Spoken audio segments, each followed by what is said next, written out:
All right, so similar to what I was ranting about in one of my other videos, um, this YouTuber, Carey Holzman, who's actually in my video about some of the YouTube channels that I watch.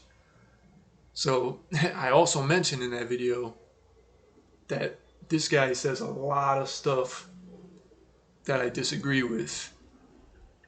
And like when I'm just like doing things like straightening up and stuff like that, or cooking something, or just doing something on the computer and you just want to listen to something, I'll turn on somebody's live stream. So this guy live streams for a long time, and in this stream he was doing similar to my video where I was talking about different YouTube channels that I like. He's talking about different YouTube tech channels that I like. And in my video, when I'm talking about the different channels that I like, when his channel comes up, although I like it, I disagree with him quite often on a lot of things. Now, this guy works for himself. He makes money for himself repairing computers. He has his following. That's fine. A lot of people abide by his views, which I agree with him probably on more stuff than I disagree with him. Seems like the kind of guy who would get angry if you disagree with him. People are going to disagree with you. You gotta get used to that. So I'm just going to go through just a couple of minutes of what he's talking about here that I disagree with. um, yeah, so let me just start this and I'll try to articulate a comment. I'm just doing this off the cuff. I didn't plan anything out or anything like that. So it's going to sound dumb and inarticulate, but I'll do the best I can. So let's see what he says. So he's right here. He's talking about he gets into one of the YouTube channels that I really like. It's called Gamers Nexus with Steve Burke, and here's what he had to say about it. Of course, Gamers Nexus, this is a highly polished YouTube channel. They've been around for some time. The tech journalism is very technical, it's very detailed, and it gets into a lot of the technical minutia that I talked about earlier, which I think most normal people, when I say normal people, I mean non-technical people, they don't care. They don't care if a case runs 10 degrees centigrade hotter than another case. They don't care. They may or may not care. So, I mean, a normal person doesn't care, and who's to say that? That's just an opinion. Like I said, this is all opinions. My opinion differs than his opinion. Does it work, and how much is it, and when can I get one? That's your big buying audience. Unfortunately, we have a very loud minority in the technical arena that can control some companies like AMD. Keeping the AM4 socket was so damaging to their brand just because of a bunch of enthusiasts want to hold AMD back by holding them to this socket means they're holding everybody back because of it. When AMD started the AM4 platform, they're the ones who said it was going to last. They said they were going to support it for multiple generations of CPUs. AMD said that when they started AM4. In fact, I believe, and don't quote me, I believe it's in writing that it's supposed to be supported through 2020. That means through 2020 to the end of 2020. So I don't understand what he's griping about right here. This is what I'm saying.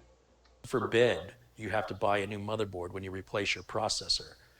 Most people you have to this socket means they're holding everybody back because of it. God forbid you have to buy a new motherboard when you replace your processor. Maybe you don't want to buy a new motherboard. Maybe you're aware of when you put a new CPU into an older chipset, a lot of people they're understanding that you're not going to get you might not get the full benefits of that CPU because an older chipset has less features. Some people know that, some people don't. That doesn't matter if you're giving people the option to do that. So another thing, I don't understand the point being made there. And maybe people don't have maybe they don't want to buy a new motherboard. Maybe like the motherboard that they have right now. Maybe they don't want to throw another I don't know how big is a motherboard. Roughly 12 by 12 inches, and another piece of PCB into a landfill somewhere. You know what I mean? It's just like, I don't know. Most people, as a professional computer repair technician, most people don't replace CPUs. Yeah, most people don't replace CPUs, but some people do, and some people replace video cards. You know, some people don't do their own brakes on their cars. Some people do. Usually they replace the motherboard, the CPU, and the RAM. And nowadays, since DDR4 has been around so long, we can often reuse the RAM. We can reuse the power supply, the case, even the graphics card. But to just swap out a CPU doesn't make any sense. I'm not aware of anybody who does that. I can't believe AMD. Lots of people do that. Lots of people do enough that it matters. Some people they get a CPU that has they just wanted some more cores, or they just wanted to have a higher single core boost. Doesn't matter whether I do it, or he does it, or you don't do it. Some people do. So I don't understand. I don't understand that either. Reverse course on that. And I can't believe AMD's decision was so harmful as to cause motherboards to be unusable once they were flashed with this BIOS that made them compatible with the new series of chips. And those series of chips are slightly handicapped because of it. They're crippled as a result of forcing that socket. The reason the sockets change is to accommodate the evolution of the improvement in the technology. And when you hold back a company because you refuse, you hold back all of us. What AMD did is, what was it, like a B450 chipset. You could flash the BIOS and have the 3000 series Ryzen processor supported on it. Yeah, it broke support for some older processors, maybe, and you're not going to get the full features of your Ryzen 3000 CPU on the older B450 motherboard. But that doesn't mean you can't buy an X570 motherboard if you want to, or a B550 motherboard if you want to. I don't understand what he's complaining about. Also, the memory controller is not on the chipset anymore. It's not on the Northbridge anymore like back in the old days. It's on the CPU. So granted, if your motherboard's capable of doing it, sometimes changing just the CPU in an older chipset socket can actually make your chipset technically gain a feature. For example, let's say your motherboard you had trouble running 34 or 3600 megahertz DDR4. But if you have a Ryzen 3000 series and your motherboard's memory topology is capable of handling it, but now you have a CPU that has a better integrated memory controller, that memory might be able to run at those specs. Now, I'm not like an engineer or anything like that, but I'm pretty sure that's how it goes. So again, I don't know what he's complaining about here. And I think what a horrible disservice you are doing to the world by enforcing your That's just that's just emotional, man. This is why I'm making this video. It's like, what are you talking about, man? It's like, calm down, calm down. your limits on the rest of us. And shame on AMD for caving in to these these entitled self. What am I? Shame on AMD for listening to your consumers and giving them the choice to do what they want. They didn't impair the ability to use more advanced stuff at all. All they did was help people who have older chipsets and give them more options. You don't have to use a new CPU or an older chipset if you don't want to. I don't understand this rant. They have an inflated sense of self importance, these people that tell AMD what to do. And the fact that AMD listened to them is heartbreaking to me. It's heartbreaking. We could all have faster processors today. You can thank all those loud technical minutia nerds for holding the entire world back and holding AMD back from what they're capable of because AMD gave in to them. At the end of the day, it's AMD's responsibility and it's AMD. Can someone explain to me in the comments, anyone who's really smart, explain to me how AMD supporting new CPUs on older chipsets like they said they would is impeding the speed of faster processors. Like I said, you can run them on X570 or B550 if you want. I don't understand. AMD's consequences, and it's entirely AMD's fault. They should have never listened to the nerds. Never. And now there you go, the name calling. They're nerds. They're just nerds. Because somebody disagrees with this guy, they're a nerd. Not when it comes to evolving technology. You've got to keep the pace up, especially when you're up against Intel. You've got to really make some drastic changes in order to evolve the tech and to gain a marketplace lead. Don't let previous customers become anchors to your success. Don't let them hold you down. And that's exactly what AMD did. I think it is one of the biggest marketing gaffes that AMD has ever made since the guy who invented New Coke. It's bad. It was bad, bad, bad. When AMD said what they said, they should have stuck to their word. They should never have backtracked. I think he should look up the history of AMD marketing decisions if he thinks that's the worst one. There's worse. Backtracking is a sign of weakness. It's a sign of a lack of confidence. And it's What? backtracking is a sign of weakness. It's a sign of a lack of confidence. And it's a sign of not having any control. Not always. Sometimes admitting you're wrong and fixing it's not a it's a show of confidence. So to disagree with him there again. When you let your customers control you, you're not in business for yourself anymore. Now we're right back to that band doing the jingle for the car dealership. And that's what AMD did. I'm so disappointed. I'm disappointed in the people who encouraged AMD to do it.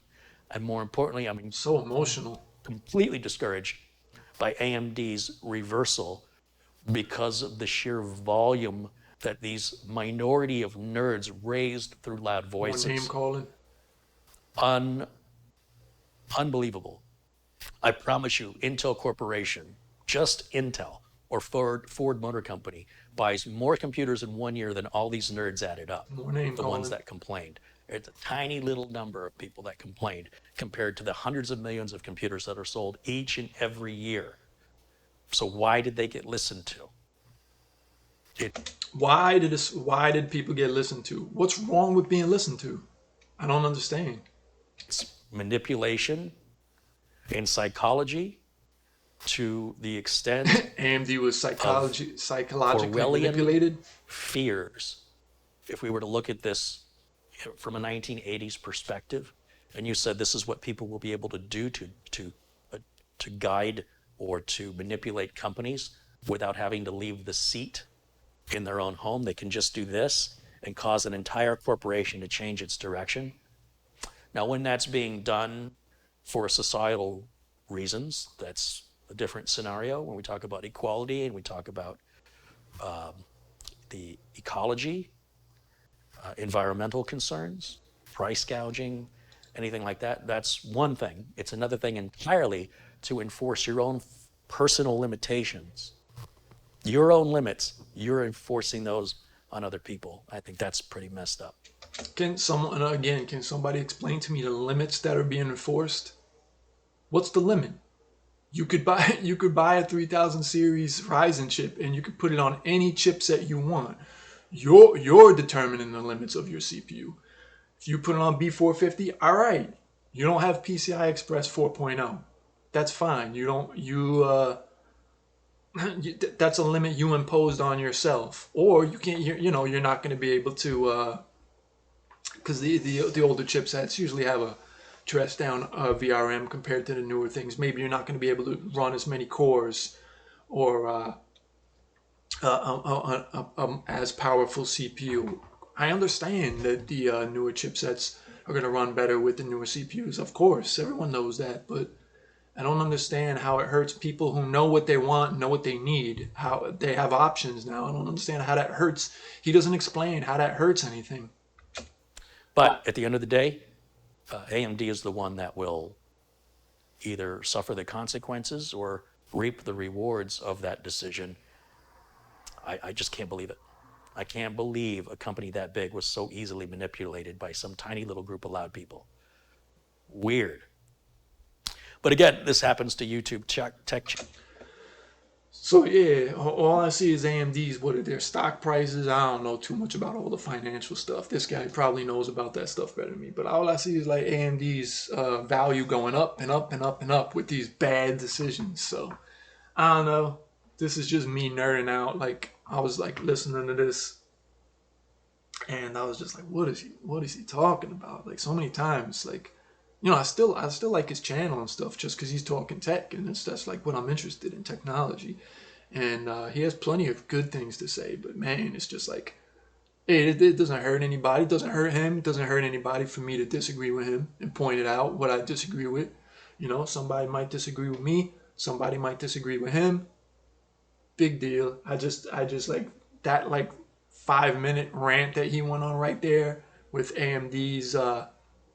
If you want, you can go to a Hardware Unboxed, the Australian tech tubers. They kind of covered the whole AMD saying they were going to drop support for the older chipsets with the new CPUs and then backtrack, and they covered that whole thing. I think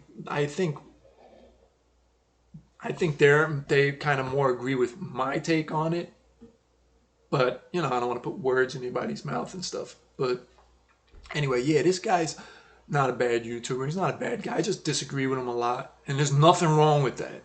There's nothing wrong with that. I'll put a link to his video, and you could go check out his channel if you just like technical stuff. I like his dogs, but yeah. I just I could watch people that I disagree with. I have no problem with it, but some people they can't take it when you disagree with them. I think also in the stream somewhere he talks about somebody. I think of somebody.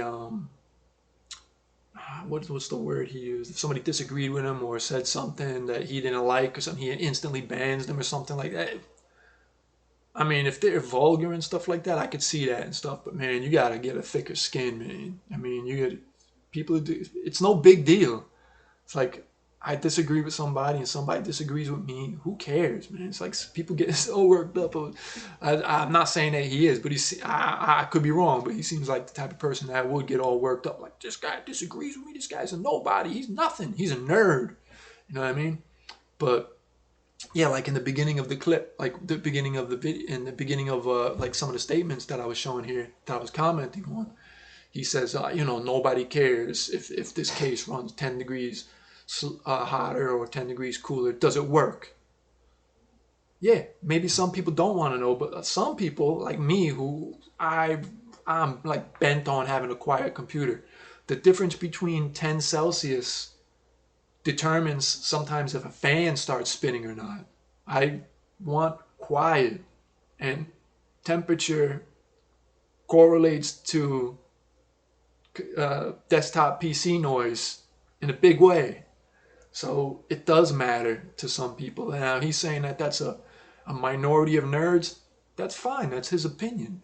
But hey, there's like I'm not a car expert, and like some things that won't matter to me, they'll matter to someone who works on their cars. Like little things like me. I'm like, hey man, brakes are brakes, and some guy would be like, no man, my brakes have to be slotted. My brakes have. Everybody's different. Everybody has a different opinion. There's no big deal disagreeing. So that's all.